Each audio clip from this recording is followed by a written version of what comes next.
Hello friends, GST portal पर दो बड़े बदलाव हुए हैं 3 सितंबर को। ये दोनों बड़े बदलाव हमें जानने बहुत इंपॉर्टेंट हैं। मैं हमेशा से अपने वीडियोस में एक बात आप लोगों को बता रहा हूं, अगर आपको जीएसटी के फील्ड में प्रैक्टिस करनी है या आप जीएसटी में रजिस्टर्ड हैं तो आपको रेगुलर अपने आप को अपडेट रखना पड़ेगा जीएसटी के साथ। अदरवाइज कुछ ना कुछ आप करेंगे गलती और आएगा नोटिस। तो अपने आप को अपडेट रखिए, बिकॉज जीएसटी में हर दूसरे दिन कोई नोटिफिकेशन आ रहा है, कोई चेंज आ रहा है। तो कैसे रखना है खुद को अपडेट? हमारे चैनल को सब्सक्राइब करके, क्योंकि हम अपने चैनल पर ऐसे ही मजेदार अपडेट्स लाते रहते हैं। सबसे पहले लेके चल रहा हूं पहले अपडेट की तरफ, जो है बड़ा ही मजेदार, जो रिलेटेड है इनवॉइस से। जी हाँ, इनवॉइस मैनेजमेंट सिस्टम ये आ चुका है और क्लियरली लिखा हुआ है कि ये 1 अक्टूबर 2024 से पोर्टल पर अवेलेबल हो जाएगा। इसमें हम कर क्या सकते हैं सर? इसमें कहा गया है to enable tax payer to efficiently address invoice correction amendments with their supplier. आपके सप्लायर ने इनवॉइस को अपलोड कर दिया है, ठीक है। अब आपको लग रहा है उसमें कुछ अमेंडमेंट होना है, कुछ करेक्शन होना है, तो अब वो आप अपने जो आपका सप्लायर है उसको बता सकते हो, वो करेक्ट कर सकता है। क्योंकि आपके पास होंगे 3 ऑप्शन। कुछ ऐसा पोर्टल आ जाएगा, डैशबोर्ड में जाना है, रिटर्न में जाना है, और आईएमएस इनवॉइस मैनेजमेंट सर्विस, या आप इसको सिस्टम बोल सकते हो।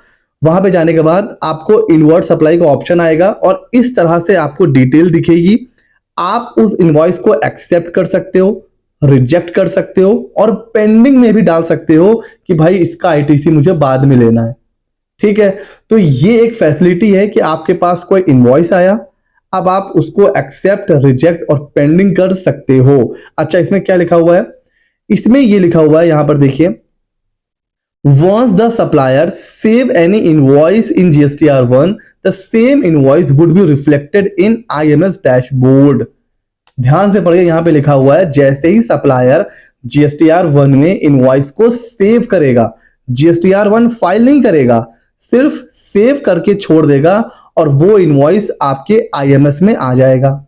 अब आप उसको चेक करो, अगर आपको लग रहा है कुछ करेक्शन है, कुछ अमेंडमेंट्स हैं, तो आप अपने सप्लायर को इन्फॉर्म कर सकते हो, या आप यहीं से रिजेक्ट भी कर सकते हो। और अगर आपको लग रहा है सब कुछ सही है तो आप एक्सेप्ट भी कर सकते हो, और अगर आप उसको आगे लेके जाना चाहते हो तो आप उसको पेंडिंग में भी छोड़ सकते हो। फिर इसमें लिखा हुआ है कि जो इनवॉइस रिफ्लेक्ट होगा ना IMS डैशबोर्ड पर, ठीक है, तो जैसा ये एक पिक्चर आप देख रहे हो ऐसा ही कुछ होगा। अब रिसिपिएंट कैन एक्सेप्ट और रिजेक्ट इनवॉइस और simply can keep it pending. चाहे तो जो रिसिपिएंट है वो एक्सेप्ट कर ले इनवॉइस को, या रिजेक्ट कर ले, या पेंडिंग छोड़ दे, ठीक है। अच्छा, this action can be taken from the time of saving the record. अब यहां पर जो इंपॉर्टेंट चीज है, जैसे ही वो सेव करेगा GSTR1 में रिकॉर्ड, हमारे IMS पर आ जाएगा, ठीक है। अब कब तक रहेगा? जब तक कि till the recipient tax payer files his और हर कॉरस्पॉन्डिंग GSTR3B। जब तक रिसिपिएंट अपना GSTR3B फाइल नहीं कर लेता, उसके पास टाइम है, वो IMS डैशबोर्ड पे जाके इनवॉइस को एक्सेप्ट, रिजेक्ट या पेंडिंग कर सकता है। अब आपके मन में सवाल आ रहा होगा कि सर एक और काम मिल गया, अब यही करें। अब अगर हम एक्सेप्ट ना करें या रिजेक्ट ना करें तो क्या होगा? क्या हमें ITC नहीं मिलेगा कुछ भी? तो यहां पर लिखा हुआ है भाई कि if recipient doesn't take any action on an invoice in IMS then it will be deemed accepted and will move to GSTR2B। अगर आपने कोई भी एक्शन नहीं लिया तो ये माना जाएगा आपने सारी की सारी इनवॉइस डीम्ड एक्सेप्ट कर ली हैं, और वो ऑटोमेटिक कहां चली जाएगी? आपके GSTR2B में। समझ रहे हैं आप? अच्छा, अगर in case supplier amends the detail of a saved invoice in GSTR1 before filing the GSTR1, in such a case amended invoice will replace original invoice। अगर GSTR1 में सप्लायर ने अपने इनवॉइस को अमेंड कर दिया, चेंज किया, तो फिर ओरिजिनल की जगह पर जो चेंज इनवॉइस है वो IMS में आ जाएगा। मींस जैसे जैसे GSTR1 में चेंज होगा वही इनवॉइस आपको दिखेगा IMS में। अच्छा सर, अब ये कह रहा है कि अगर सप्लायर ने अपना इनवॉइस अमेंड किया, किसमें? GSTR1 में, फिर क्या होगा? तो कह रहा है then the same will also be flow to IMS। GSTR1 में वो कोई चेंज करे या GSTR1A में चेंज करे, दोनों ही चेंज कहां पर आपको दिख जाएंगे? अपने आईएमएस में। आईएमएस मतलब इनवॉइस मैनेजमेंट सिस्टम का जो डैशबोर्ड है वहां पर दिख जाएगा। लेकिन ये कह रहा है कि अगर जीएसटीआर 1 फाइल कर दिया तो जीएसटीआर 1 में चेंज तो करेगा, आईएमएस में दिख तो जाएगा, लेकिन आईटीसी कब मिलेगा? For the subsequent month only. मतलब अगर जुलाई में जीएसटीआर 1 फाइल कर दिया, फिर जीएसटीआर 1A में कुछ चेंज किया, तो जुलाई के जीएसटीआर 2B में नहीं मिलेगा आईटीसी। आईटीसी कब मिलेगा? नेक्स्ट मंथ में, यानी कि अगस्त में ही मिलेगा। यहां बात समझ में, यहाँ मतलब चीजें क्लियर हो गई। जीएसटीआर 1A में अगर उसने कुछ चेंज किया तो फिर वो आईटीसी आपको कब मिलेगा? अगले मंथ में ही मिलेगा, उस मंथ में नहीं मिलेगा। इसका अच्छा बेनिफिट क्या होने वाला है? इसका बेनिफिट ये होने वाला है, कई बार ये कंप्लेन आती है कि सर बहुत से फेक इनवॉइस आ जाते हैं 2B में। हमने तो किसी को जीएसटी नंबर कहीं दिया नहीं है, लेकिन क्योंकि हमने अपने बोर्ड पे लिखा हुआ है तो कुछ लोग ऐसा कर सकते हैं कि भाई हमारे जीएसटी पर वो इनवॉइस ले लेते हैं। तो उससे अब आप बच सकते हो। और अगर आपने देखा कि आपके आईएमएस में कोई ऐसा इनवॉइस है जो कि इनकरेक्ट है, तो आप तुरंत अपने सप्लायर को फोन कर सकते हो कि सर आपने अभी जो है ना गलती कर दी। तो ये कहीं ना कहीं इसका बेनिफिट आपको होने वाला है। अच्छा, अभी कह रहा है कि at the time of generation of GSTR 2B, जब जीएसटीआर 2B जनरेट होगा तो only file invoice by the supplier will be considered for the computation of ITC. जो जीएसटीआर 1 फाइल करेगा ना सप्लायर, वो ही आईटीसी आपको दिखेगा आपके जीएसटीआर 2B में। ऐसा नहीं है कि उसने कुछ सेव करा हुआ है और आपने उसको चेंज करा, अब आप ये सोच रहे हो कि आपको आईटीसी मिल जाएगा। रूल वही रहेगा, जीएसटीआर 1 जब फाइल हो जाएगा ना सप्लायर की तरफ से, तभी आपको जीएसटीआर 2B में आईटीसी मिलेगा, वरना नहीं मिलेगा। सिंपल सी बात है। अच्छा, based on the cut off date and action taken by the recipient, draft GSTR 2B will be made available to the recipient. अच्छा बताइए, जीएसटीआर 2B वो कब आता है अवेलेबल? कब होता है अवेलेबल? 14 को, हर मंथ की 14 को। तो अगर आपने 14 से पहले चेंज कर दिया तो वो जीएसटीआर 2B में आ जाएगा। अच्छा ठीक है, कह रहा है recipient will be free to take action of accept, reject, keep even after generation of GSTR 2B। कह रहा है कि अगर जीएसटीआर 2B जनरेट हो गया फिर भी आप इनवॉइस पर एक्शन ले सकते हो। अच्छा ठीक है, कब तक? Till the filing of GSTR 3B। 3B file करने तक आप अपने इनवॉइस पर एक्शन ले सकते हो, किसको एक्सेप्ट करना है, किसको रिजेक्ट करना है। सिंपल सी बात है।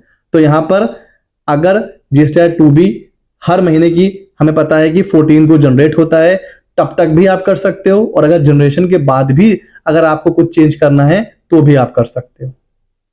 अच्छा, सबसे पहले यहां पर अब आप चार चीजें हो सकती हैं। नया जो ये पोर्टल है ना आईएमएस का, इसके बाद 4 चीजें हो सकती हैं। या तो आप कोई एक्शन नहीं लोगे, या तो आप एक्सेप्ट करोगे, या आप रिजेक्ट करोगे, या आप उसको पेंडिंग करोगे। अगर आपने कोई एक्शन नहीं लिया तो माना जाएगा डीम्ड एक्सेप्टेड, मतलब ये माना जाएगा आपने सब कुछ एक्सेप्ट कर लिया है। अच्छा, अगर आपने एक्सेप्ट करोगे तब तो मान ही लिया जाएगा भाई जो जो आपने एक्सेप्ट करा है।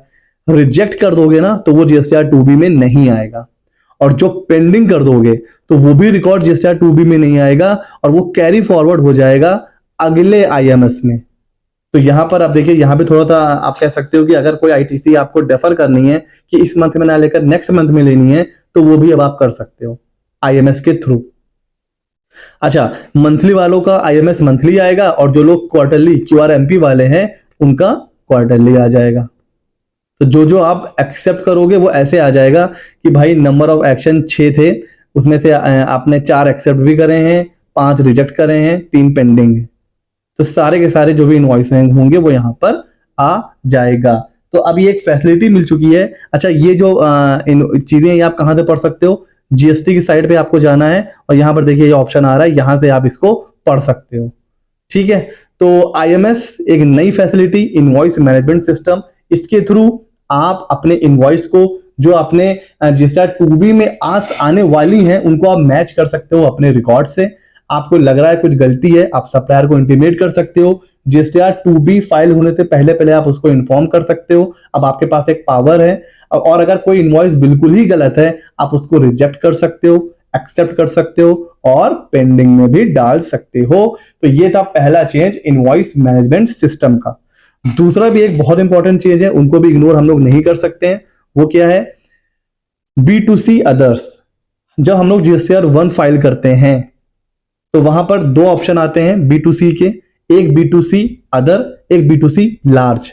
तो अभी तक B2C लार्ज में 2.5 लाख से ऊपर जो होते हैं वो शो करते थे ना, उस लिमिट को कम करके अब कर दिया है 1 लाख। मींस अब B2C लार्ज में 1 लाख से ऊपर वाले आएंगे और 1 लाख के नीचे वाले वो B2C अदर्स में आएंगे। तो 1 लाख से 2.5 लाख के बीच में ये जो फिगर है ना, 1 लाख से 2.5 लाख के बीच में, ये पहले कहां शो करते थे? B2C अदर्स में। अब इसको कहां आपको शो करना होगा? टेबल नंबर 5 जो होती है B2C लार्ज में। तो जो लार्ज B2C की जो डेफिनेशन है ना, उसको चेंज कर दिया है, उसको 2.5 लाख से 1 लाख कर दिया है और ये चेंज है। अच्छा, ये कह रहा है कि till the time of functionality is made available, जब तक ये चीज पोर्टल पर अपडेट नहीं होती है तब तक ये एडवाइजेबल है to continue the reporting the invoice wise detail of taxable outward supply to the unregistered dealer which are more than 2.5 lakh in the table 5। मतलब ये कह रहा है जब तक पोर्टल पे ये चीज अपडेट नहीं होती है तब तक जैसा चल रहा है चलने दीजिए। 2.5 लाख से ऊपर B2C लार्ज में दिखाइए और 2.5 लाख से नीचे B2C अदर में दिखाइए। और जब ये फंक्शनैलिटी अपडेट हो जाएगी फिर 1 लाख से ऊपर B2C लार्ज में और 1 लाख से नीचे B2C अदर्स में। तो एक ये दो अपडेट है। और एक छोटा सा अपडेट और मैं आपको देना चाहूंगा, वो भी IMS से रिलेटेड है। सबसे नीचे आइए, एक लास्ट लाइन यहां पे लिखी हुई है जो कि है बड़ी इंपॉर्टेंट। पॉइंट नंबर 9 ये कह रहा है कि भाई GSTR 2B will B sequential now. मतलब अब ये सीक्वेंस वाइज अपडेट होगा।